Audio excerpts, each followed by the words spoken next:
जब अपराध होने लगे हावी, जब जुर्म का बढ़ने लगे काला साया, तब होता है अपराध का अंत और जुड़ती है जुर्म की कड़ी से कड़ी और अपराधी को लगती है हथकड़ी। नमस्कार, आप सभी का स्वागत है हमारे खास कार्यक्रम हथकड़ी में और मैं हूं आपके साथ अनिल ठाकुर। अगले आधे घंटे में हम आपको दिखाएंगे राजस्थान के जुर्म की हर वो कहानी जिससे आपको रहना है सावधान।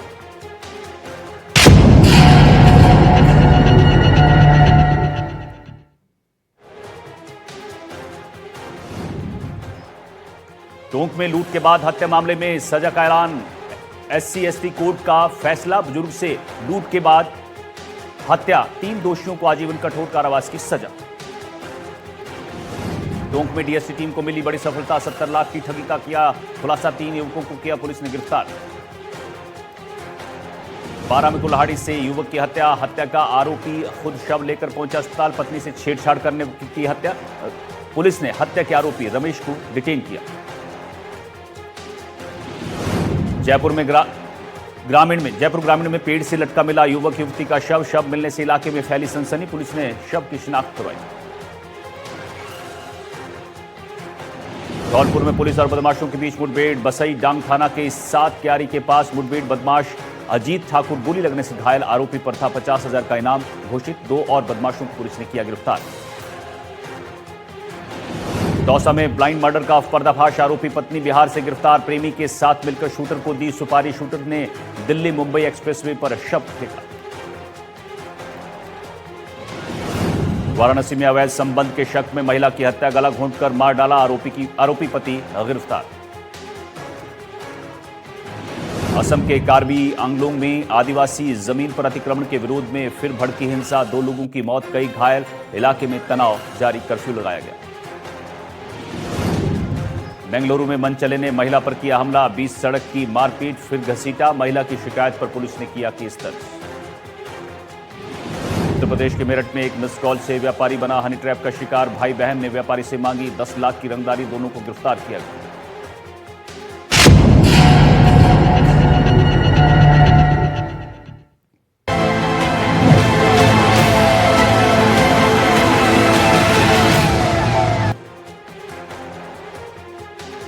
राजस्थान में मोबाइल चोरी और स्नैचिंग अब सिर्फ एक अपराध नहीं बल्कि एक संगठित अंतर्राष्ट्रीय नेटवर्क बन चुकी है। झारखंड के एक छोटे से गांव से निकलकर यह नेटवर्क राजस्थान होते हुए बांग्लादेश और नेपाल तक फैल चुका है। हैरानी की बात यह है कि इस अपराध की ट्रेनिंग 10 साल तक के बच्चों को दी जा रही है। जयपुर पुलिस की कार्रवाई ने इस खतरनाक नेटवर्क की परतें खोल दी है। देखिए हमारी ये खास स्पेशल रिपोर्ट।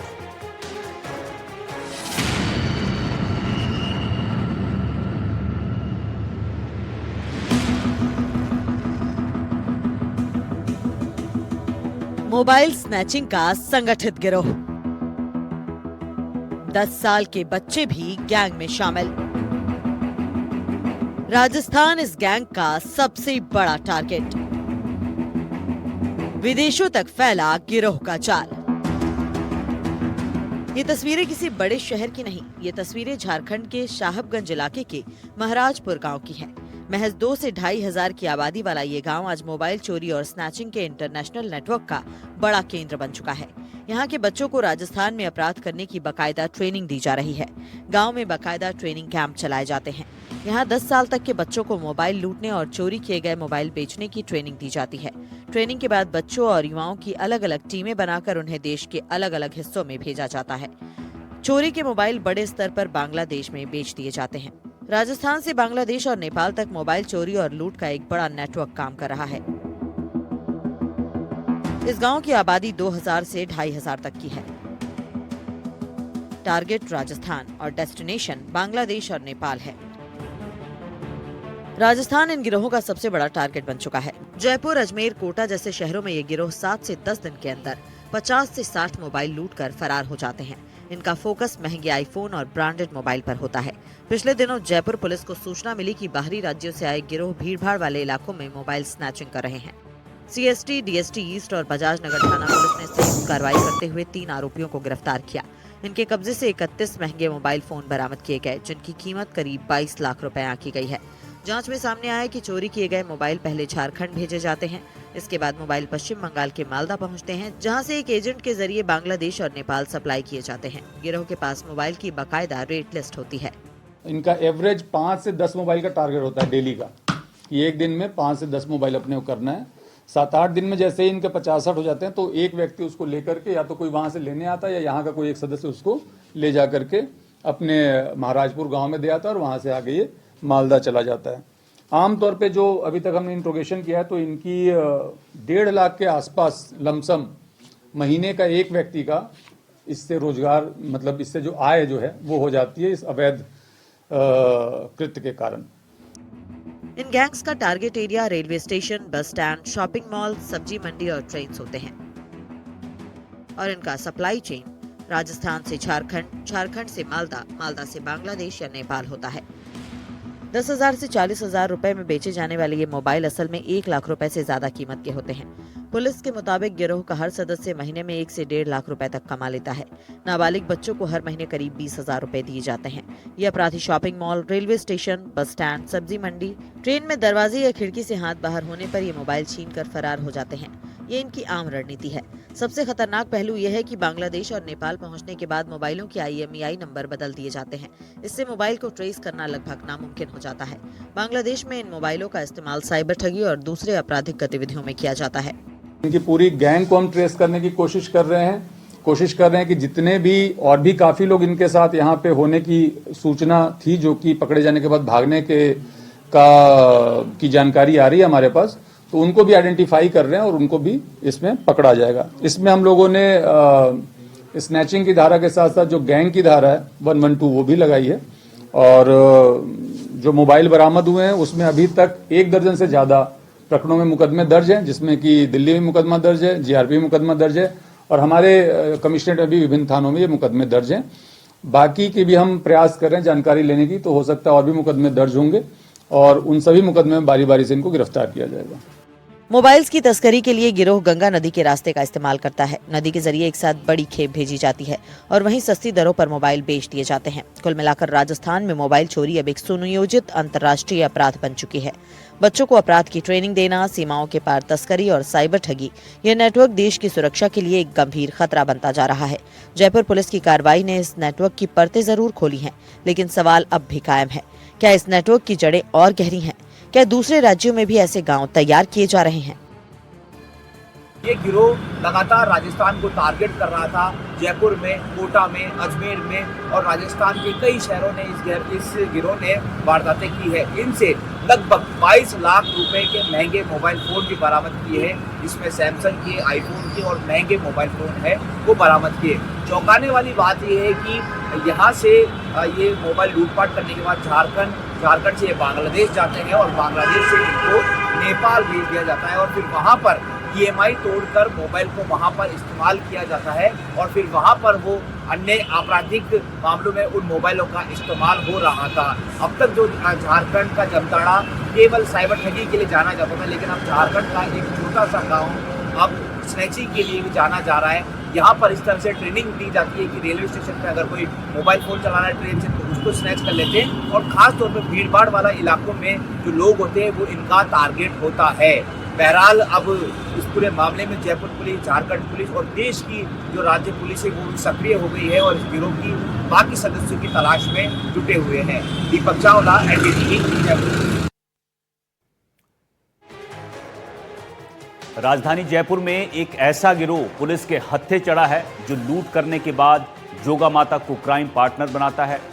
विधायक पुरी पुलिस ने ऑटो में लूटपाट करने वाली गुजराती गैंग का पर्दाफाश किया। ये गिरोह पहले माता से मन्नत मांगता है। मन्नत में ये लोग जोगा माता से सोना चांदी मांगते हैं और फिर मन्नत पूरी होने पर माता रानी को क्राइम पार्टनर बनाया जाता है और उन्हें भी बराबर का हिस्सा चढ़ाया जाता है। क्या है पूरा मामला, हमारी इस खास रिपोर्ट में देखिए।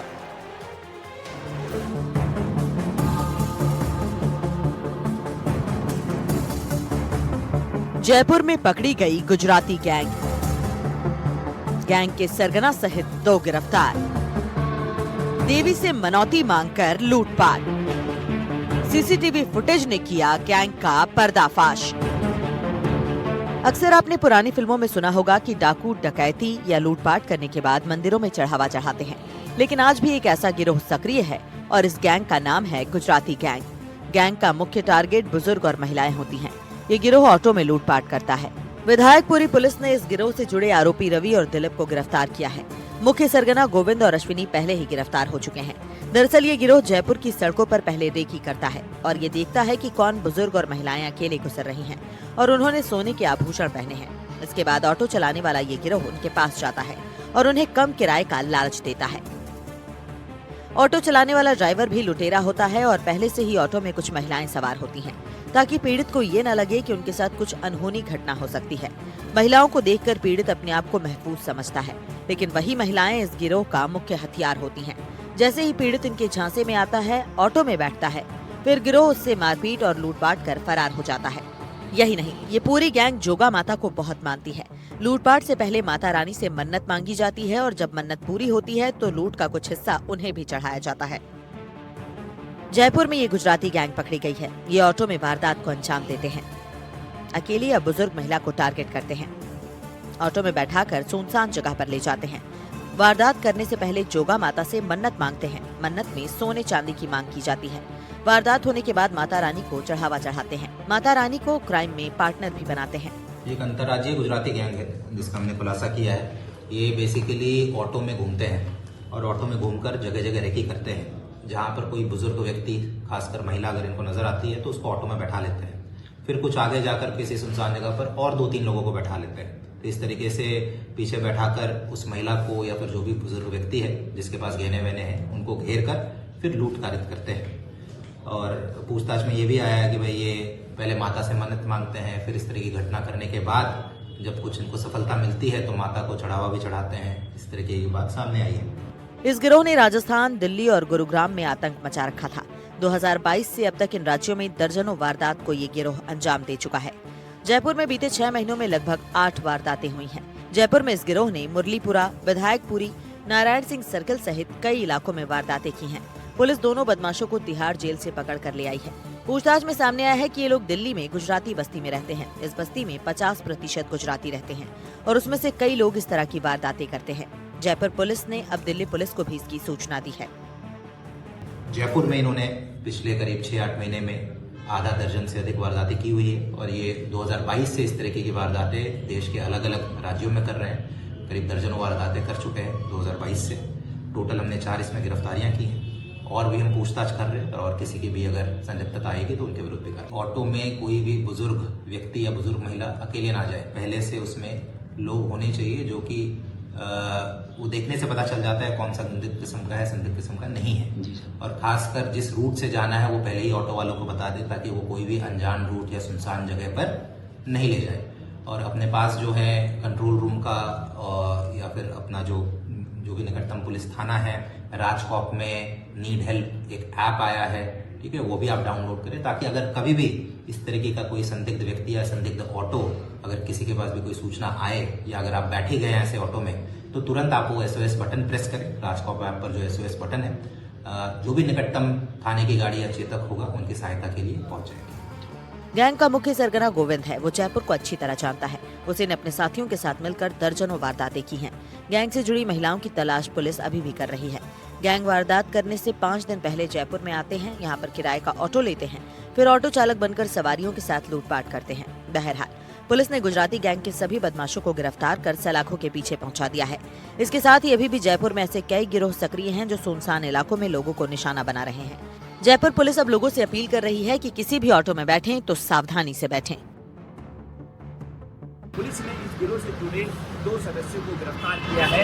उन्होंने पूछताछ में बताया कि ये पहले एक ऐसे टारगेट को चिन्हित करते हैं, खासतौर पर जो अकेली महिला होती है या फिर बुजुर्ग होते हैं, ये उनको सस्ता किराए का झांसा देकर उन्हें बैठाते हैं और गैंग में मौजूद जो ऑटो चालक होता है वो भी इनका बदमाश होता है। इसके साथ ही पहले से ही ऑटो के अंदर कुछ महिलाएं बैठी रहती है ताकि सामने वाले व्यक्ति को ऐसा लगता है कि महिला बैठी है यानी कि वो सुरक्षित है, लेकिन वह महिला भी इस गिरोह से जुड़ी हुई रहती है और जैसे ही वो व्यक्ति आगे जाता है तो उससे मारपीट कर सोना चांदी आभूषण लूटपाट कर फरार हो जाते हैं।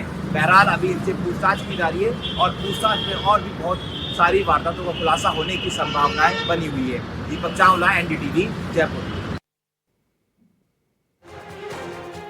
उधर बीकानेर से एक हैरान करने वाला मामला सामने आया है। यहां एक महिला के साथ तांत्रिक क्रिया के नाम पर ज्यादती की गई है। नवविवाहिता ने अपने एक रिश्तेदार पर तांत्रिक क्रिया के नाम पर छेड़छाड़, शारीरिक संबंध का दबाव, मारपीट और मानसिक प्रताड़ना के गंभीर आरोप लगाए हैं। क्या है पूरा मामला, हमारी इस रिपोर्ट में देखिए आप।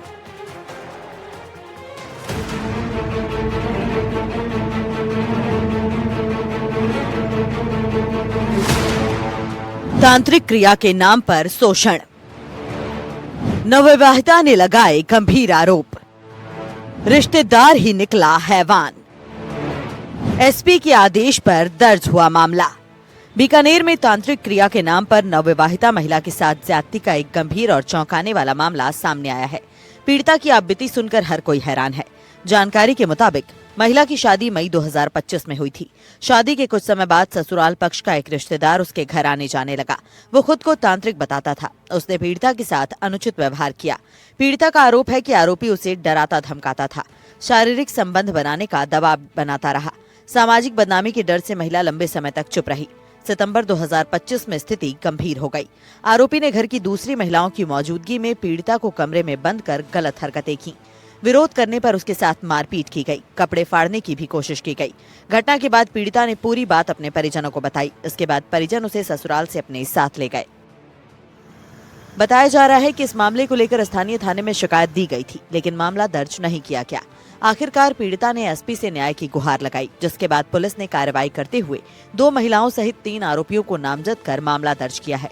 फिलहाल पुलिस इस पूरे मामले की जांच कर रही है। एक पीड़िता ने श्रीमान पुलिस अधीक्षक महोदय के समक्ष एक परिवार पेश किया, जिसमें उसने अपने मामा, ससुर, मौसी, सास और सास के खिलाफ यह प्रकरण दर्ज करवाया है, जिसमें उसने आरोप लगाया है कि मामा ससुर ने तांत्रिक विद्या के नाम पे, झाड़फूंक के नाम पे, भूतने निकालने के नाम पर उसके साथ अश्लील हरकतें की और मारपीट भी की। इस प्रार्थना पत्र पे मुकदमा दर्ज कर अनुसंधान किया। बीकानेर के मुक्ता प्रसाद थाना में एक विवाहिता ने शारीरिक प्रताड़ना का मुकदमा दर्ज करवाया है। महिला ने बताया कि उसके मामा ससुर ने उसके झाड़ फाड़ और तांत्रिक विद्या के जरिए उसका शारीरिक संबंध बनाने की कोशिश की और उसके साथ मारपीट की, जिसके बाद महिला ने बताया कि वो कुछ दिनों तक मुकदमा दर्ज करवाने के लिए मुक्ता प्रसाद थाने के चक्कर निकालती रही, लेकिन उसका मुकदमा दर्ज नहीं हुआ। जिसके बाद पीड़िता एसपी कार्यालय पहुंची और एसपी को परिवार दी। एसपी ने अब मुकदमा दर्ज करवाया है। एसपी के निर्देशन पर अब मुक्ता प्रसाद थाने में मुकदमा दर्ज हो चुका है। फिलहाल पुलिस ने मुकदमा दर्ज कर और मामले की जांच शुरू कर दी है। मैं साथी कैमरामैन एसएन जोशी के साथ गिरिराज बादानी, एनडीटीवी बीकानेर। उधर जयपुर के गोविंदगढ़ में एक युवक और युवती के शव एक ही पेड़ से लटके मिले, जिसे देखकर ग्रामीणों के होश उड़ जाते हैं। इस घटना के बाद से इलाके में दहशत का माहौल है और पुलिस इस पूरे मामले की जांच कर रही है। क्या है ये पूरा मामला और सुसाइड के पीछे के कारण क्या हैं, देखिए हमारी इस खास रिपोर्ट।